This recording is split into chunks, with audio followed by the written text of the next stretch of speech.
ಇನ್ನು ಕನ್ನಡ ಪರ ಸಂಘಟನೆಗಳು ಭಾನುವಾರ ಕರೆ ಕೊಟ್ಟಿದ್ದಂತಹ ಬೆಂಗಳೂರು ಬಂದ್ಗೆ ಬ್ರೇಕ್ ಬಿದ್ದಿದೆ. ಬಂದ್ ಸಂವಿಧಾನ ಬಾಹಿರ ಅಂತ ಉಲ್ಲೇಖಿಸಿರುವಂತಹ ಹೈಕೋರ್ಟ್ ಬಂದ್ಗೆ ಬ್ರೇಕ್ ಹಾಕಿದೆ. ಬಿಜೆಪಿ ಪರಿವರ್ತನಾ ರ್ಯಾಲಿ ಪ್ರಯುಕ್ತ ಪ್ರಧಾನಮಂತ್ರಿ ನರೇಂದ್ರ ಮೋದಿ ಅವರು ನಾಳೆ ಬೆಂಗಳೂರಿಗೆ ಬರ್ತಾ ಇದ್ದಾರೆ. ಮಹದಾಯಿ ಯೋಜನೆಗಾಗಿ ಆಗ್ರಹಿಸಿ ಇದೇ ದಿನ ಕೆಲ ಕನ್ನಡ ಪರ ಸಂಘಟನೆಗಳು ಬೆಂಗಳೂರು ಬಂದ್ಗೆ ಕರೆ ನೀಡಿದ್ವು. ಆದರೆ ಈ ಸಂಘಟನೆಗಳಿಗೆ ಈಗ ನಿರಾಸೆಯಾಗಿದೆ. ವಾಟಾಳ್ ನಾಗರಾಜ್ ಅವರಿಗೆ ನಿರಾಸೆಯಾಗಿದೆ. ಅವರೇ ಬಂದ್ಗೆ ಕರೆ ಕೊಟ್ಟಿದ್ದು. ಬಂದ್ ಪ್ರಶ್ನಿಸಿ ಶ್ರದ್ಧಾ ಪೋಷಕರ ಸಂಘ ಹೈಕೋರ್ಟ್ಗೆ ಪಿಐಎಲ್ ಸಲ್ಲಿಕೆ ಮಾಡಿತ್ತು. ಬಂದ್ನಿಂದಾಗಿ ಮಕ್ಕಳ ವಿದ್ಯಾಭ್ಯಾಸ ಹಾಗೂ ಸಾರ್ವಜನಿಕರ ಸುರಕ್ಷತೆಗೆ ಸಮಸ್ಯೆ ಆಗ್ತಾ ಇದೆ. ಪದೇ ಪದೇ ಈ ರೀತಿ ಬೈಕ್ ಬಂದ್ ಹಾಗೆ ಬಂದ್ಗೆ ಕರೆ ಕೊಡ್ತಿದ್ದಾರೆ. ಅಪಾರ ನಷ್ಟ ಕೂಡ ಉಂಟಾಗ್ತಾ ಇದೆ. ರಾಜ್ಯ ಸರ್ಕಾರವೂ ಕೂಡ ಬಂದ್ಗೆ ಪರೋಕ್ಷವಾಗಿ ಸಹಕಾರ ನೀಡುತ್ತಾ ಇದೆ ರಾಜಕೀಯ ಕಾರಣಕ್ಕೋಸ್ಕರ. ಕಳೆದ ಬಾರಿ ಬಸ್ ಎಲ್ಲ ನಿಲ್ಲಿಸಿ ಸರ್ಕಾರವೇ ಬಂದ್ ಮಾಡಿಸಿತು ಅನ್ನುವಂಥ ಆರೋಪವನ್ನ ಕೂಡ ಈ ಸಂಘ ಮಾಡಿತ್ತು. ಈ ರೀತಿ ಕೋರ್ಟ್ಗೆ ವಿವರಿಸಿದ್ರು ಇವರೆಲ್ಲ ಹೋಗಿ.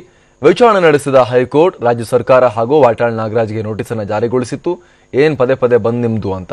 ಈಗ ಬಂದನ್ನ ಸಂವಿಧಾನ ಬಾಹಿರ ಅಂತ ಕೋರ್ಟ್ ಹೇಳಿರೋದ್ರಿಂದ ವಾಟಾಳ್ ನಾಗರಾಜ್ ಸೇರಿದಂತೆ ಬಂದ್ಗೆ ಕರೆ ನೀಡಿದ್ದ ನಾಯಕರು ತಮ್ಮ ನಿರ್ಧಾರದಿಂದ ಹಿಂದೆ ಸರಿದಿದ್ದಾರೆ.